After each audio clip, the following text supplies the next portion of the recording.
Xoş gördük dəyərli izləyicilər. Bugün biz Təmiz Həyat Reabilitasiya Mərkəzinin qonağıyıq.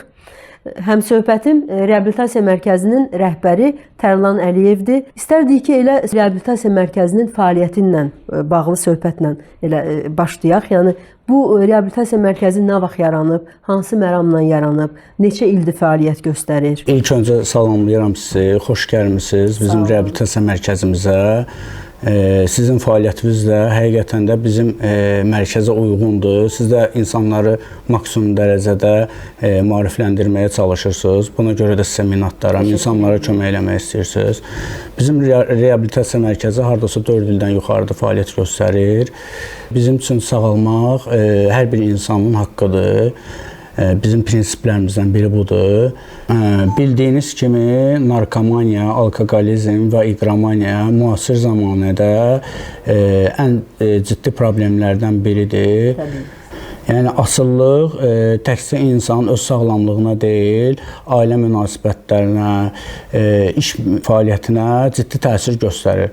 Asıllıq xəstəliyi iradə xəstəliyi deyil, peşəkar yardım tələb edən xəstəlikdir. Tərlan bəy, sizcə erkən müraciət uğur şansını nə dərəcədə artırır? Təbii ki, bu xəstəlikdə erkən müraciət ən vacib faktorlardan biridir. Yəni asıllıq bildiyiniz qədər xroniki xəstəlikdir, inkişaf edən xəstəlikdir. Yəni bunun istifadəsinin təbii ki, vaxtının çoxalmağı asıllığın daha çox inkişaf eləməsinə gətirib çıxardır. Erkən müraciətdə isə daha effektiv nəticə əldə eləmək olar. Bəs asıllıq müalicə olunan xəstəlikdir, yoxsa əgər insan asıllıdırsa bu onunla ömür boyu davam edir, yəni ona yol yoldaşı olur? Asıllıq xroniki xəstəlikdir bildiyiniz qədər. Sadəcə olaraq reabilitasiya mərkəzi asıllıq xəstəliyi ilə necə rəftar eləmək lazımdır, hansı düzgün addımlar atmaq lazımdır, onu öyrədir. Aslında insanın yenidən sağlam həyata qayıtmasında ən böyük köməkçi faktor nədir? Təbii ki, peşəkar sağalma prosesində ailə daha vacibdir. Yəni biz bunu təkcə burada olan pasientlərlə işləmirik, həm də onların ailələrlə də işləyirik. Çünki ailənin dəstəyi daha vacibdir düzgün sağalma prosesinin getməsi üçün. Təbii ki, reabilitasiya təkcə detoks deyil, eyni zamanda həyat tərzinin dəyişməsidir, düşüncənin dəyişməsidir. Bunun üçün reabilitasiya mərkəzində hansı addımlar atılır? Siz pasientlərinizlə ilk olaraq tutalım ki, gəlib qapını açıb giribsə içəri bir asılı bir insan, ona ilk tövsiyəniz nə olur, onu necə qarşılayırsınız? Yəni o gəlib burada nə görür birinci? Biz onu birinci formada o burada gəlib qayğı görür. İkinci, biz onların heç birini qiymətləndirmirik. Biz onları tam olaraq qəbul edirik, hər nə formada olur olsun. Biz sizi qiymətləndirmirik, tənqid etmirik. Biz sizi olduğunuz kimi qəbul edirik. Biz sizə əzab çəkmiş insanlar kimi qəbul edirik. Biz sizə nə mənəvi, nə də dini imancılar tətbiq etmirik. Bizim yaddaş kartımız budur misal üçün də. Yəni biz belə Siz onu demişdiniz yadınızdan. Hə. Nə onu demək istəyirəm ki, əgər bura barikada gəlibsə, nə bilim, atasını da döyübsə, nə bilim, nəsə deyək ki, barədə yəni heç də yaxşı insan olmayıb. Bugünkü gündə əgər gəlib bura reabilitasiya mərkəzinə giribsə, sağalma yoluna addım atıbsa, bizim də işimiz odur ki, biz həmən insanı düzgün yola qaytaraq, sağalmağına onu kömək eləyək. Bəs maarifləndirmə və profilaktika tədbirləri sizdə necə həyata keçirilir? Təbii ki, bizdə reabilitasiya mərkəzində həm nəzəri, həm də profilaktik tədbirlər görülür. Yəni, belə deyim də, reabilitasiya mərkəzi bildiyimiz balaca bir sosial bir yerdir. Biz bunu bu formada yaratmışıq. Yəni, burada insanlar tam olaraq öz məsuliyyətlərini formalaşdırırlar. Köhnə modeldən, belə deyək də, yeni sağlam model yaradırıq biz burada. Davranış terapiyaları keçirik. Təbii ki, bizim reabilitasiya mərkəzində 12 addım proqramı tətbiq olunur, həm tədris olunur, 12 addım proqramı nədir, həm də tətbiq olunur. Yəni 12 addım proqramını yazırlar və onu həyatda necə tətbiq eləmək lazımdırsa onu öyrənirlər. Və daha elmi əsaslara söykənmiş Smart Recovery proqramını biz reabilitasiya mərkəzimizə gətirmişik. O daha elmi əsaslara əsaslanır. Onu da başlamışıq öz mərkəzimizdə tətbiq eləməyə. Smart Recovery proqramı şəxsin motivasiyasının artırılması, düşüncə, çünki bildiyiniz qədər asıllıq xəstəliyi düşüncə və fikirlərin xəstəliyidir. Smart proqramı elmi tədqiqatlara söykənir. Bu uzun müddətli bərpa prosesində çox şaxəli instrumentlər təqdim edir. Tərlan bəy, verilişdən öncə sizlə söhbət edəndə çox maraqlı fikirlər söylədiniz, sırf psixoloji dəstək ilə bağlı. Yəni dediniz ki, reabilitasiya mərkəzində psixoloqa ehtiyac var, yəni peşəkar psixoloq, amma heç bir psixoloq keçmiş asıllının bugünkü narkotik asıllarına, digər asıllara yəni göstərdiyi köməyi göstərə bilməz. Yəni bax bu fikrinizin davamını eşitmək istərdim. Dediyim kimi bizim reabilitasiya mərkəzi həqiqətən də yəni prinsiplərindən biri peşəkar fəaliyyət göstərməkdir, insanlara peşəkar yanaşmaqdır. Təbii ki, psixoloqların, psixiatrların bizə köməyi ola bilər. Sadəcə olaraq biz bayaqlar dediyimiz kimi orada nəzəri və praktiki söhbət var. Yəni o nəzəri tərəfdən onlar bizə təbii ki, kömək olurlar. Bizim reabilitasiya mərkəzinə tanınmış psixoloqlar da gəlib gedirlər, insanlara kömək edirlər. Amma praktiki cəhətdən bizim mərkəzdə kimyəvi asıllıq üzrə, belə asıllıq üzrə konsultantlar, məsləhətçilər var. Onlar pasientlərlə daha çox çalışırlar. Keçmiş narkotik istifadəçilərinin işə düzəlməsində yaşadığı problemlərin qarşısını almaq üçün, onlara kömək eləmək üçün hansı addımlar atılır? Təbii ki, bu qlobal problemdir bizim üçün. Çünki reabilitasiya mərkəzini bitirəndən sonra çox təəssüflər olsun ki, bəzi şeylər var ki, onlar olunmadığına görə yenidən istifadəyə qayıtmalar olur. Bunlardan da ən böyük problemlərdən biri onların iş problemləridir ki, hansılar ki, o psixiatrik yerlərdə qalıblar. Təəssüf ki, hələ ki, bizim o gücümüz yoxdur, hansısa bir addım ataq, onlar üçün nəsə eləyək. Amma biz bacardığımız qədər yeni bir layihələr istəyirik ortaya çıxardaq. Özümüz öz gücümüzə həmən insanları işə hardasa təmin edək. Çünki onların sənədlərində o düşür, yəni həmən psixiatrik yerlərdə qaldıqlarına görə onlar adicə marketdə də işləyə bilmirlər. Amma bizim reabilitasiya mərkəzi bugünkü gün o proyekti fikirləşir ki, həmən insanları işlə təmin eləsin.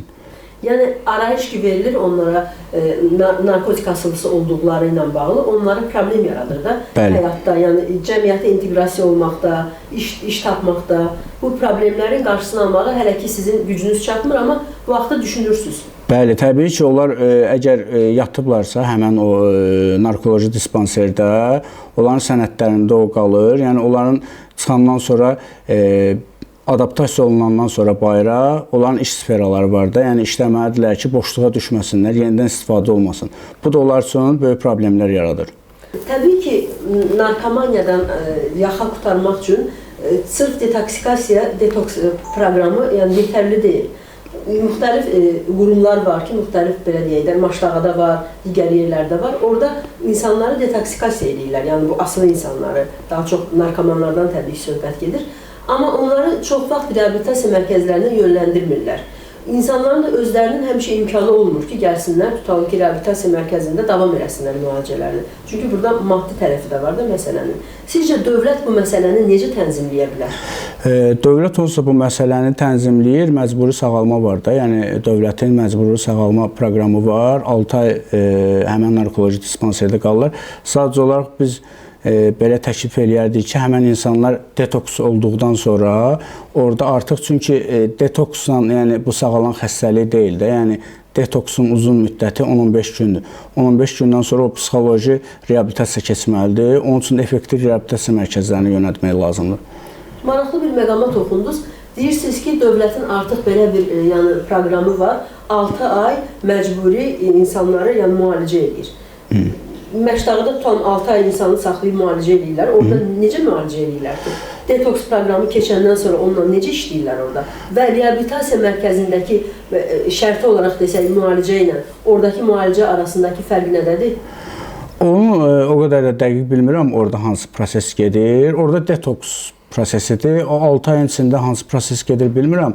Amma daha effektiv reabilitasiya mərkəzinin effektiv olan reabilitasiya mərkəzləri var ki, daha çox nəticə verirlər. Çünki təəssüflər olsun ki, oradan çıxanların biz eşitdiyimizə görə çoxsu yenidən istifadəyə qayıdır.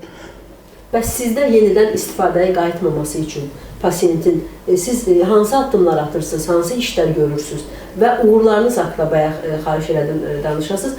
Mümkünsə uğurlarınız haqqında danışın ki, insanlar üçün motivasiya olsun. Ola bilsin, bugün aktiv istifadədə olan insanlar var, amma ürəkləmirlər reabilitasiya mərkəzlərinə, müraciət eləmirlər. Çünki inanmırlar ki, hansısa bir nəticə əldə edə bilərlər. Amma sizin bax, bugün uğurlarınız haqqında danışmağınız çox güman ki, onlara motivasiya verəcək və onlar sabah ola bilsin gəlib, yenidən öz həyatlarını qazanacaqlar. Bəli, bizim nəticələrimiz bugünkü gündə Allah şükürlər olsun ki, çoxdur. Yəni, ən çox, belə deyim, narkomaniyadandır nəticələrimiz. Alkoqolizmlə əziyyət çəkən insanlar da var ki, sağalıblar bugünkü gündə, normal həyata qayıdıblar. İqromaniyadan, oyun asıllığından əziyyət çəkən uşaqlarımız da var ki, bizdən sağalıblar bugünkü gündə, cəmiyyətə qayıdıblar, sağlam formada yaşayırlar. Və ən əsas da bizim mərkəzimiz, yəni sırf 6 ay ilə bitmir də, yəni 6 ay bitirdi, söz çıxdı, getdi, elə deyil. İkinci mərhələ də var, adaptasiya proqramı ki, biz onu da tətbiq edirik. Tam olaraq cəmiyyətə uyğunlaşdırıb, tam olaraq adaptasiya edib, onu cəmiyyətə qaytarırıq. Nə gözəl. Və sonda həm aktiv istifadədə olan bugün gənclərimizə, ümumiyyətlə insanlara müraciətinizi eşitmək istərdik, çağırışınızı. Həm də onların yaxınlarına, əzizlərinə. Yəni, nə demək istərdiniz? Yəni, onlara necə motivasiya vermək istərdiniz? Bir neçə kəlmə ilə, bir neçə cümlə ilə. Bayaq dediyim kimi, sağalmaq hamının haqqıdır, sağalma mümkündür, dəyişiklik mümkündür. Yəni, dəyişilməsən sən sağalmayacaqsan. və ən əsas da valideynlərə sözüm budur ki, effektiv reabilitasiyalara müraciət eləsinlər ki, hansısa bir nəticə görmək istəyirlərsə, həmən reabilitasiya mərkəzini araşdırsınlar, bilsinlər ki, hansı reabilitasiya mərkəzinə yerləşdirirlər. Yenə də, yəni sağalan insanlar bugünkü gündə yetərin qədərdir. Təkcə bizim reabilitasiya mərkəzi deyil, nəticə göstərən çoxlu reabilitasiya mərkəzləri var ki, bugünkü gündə sağalan insanlar həqiqətən var. Motivasiya da odur ki, yəni istək addım atmaq lazımdır sadəcə olaraq. Addım varsa, nəticə də olacaq.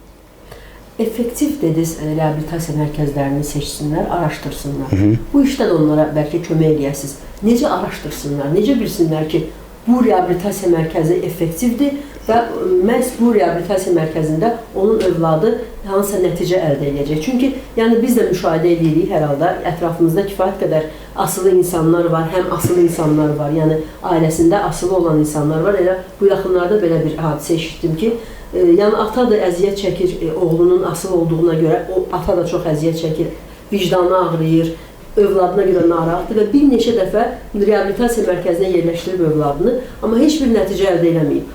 Hazırda yenə də reabilitasiya mərkəzindədir övladı. Amma çıxacaq, yenə də qayıdacaqmı asıllığa, narkotik istifadəsinə, yoxsa yox, o da böyük bir sual altındadır. Sualınıza görə minnətdaram. Çox maraqlı sual idi. Effektiv reabilitasiya mərkəzi odur ki, valideyn əgər öz övladını yerləşdirirsə, həmən reabilitasiya mərkəzindən mütləq şəkildə informasiya əldə eləməlidir. Həmən reabilitasiya mərkəzinin birinci növbədə direktoru ilə, sonra orada onun təlimçiləri ilə hamısı ilə maraqlanmalıdır ki, bu insanların təcrübəsi var kiməsə nəyisə ötürməyə, hansı informasiyanı verməyə. Bakı balaca bir yerdir də, yəni hər şeyi öyrənmək olar.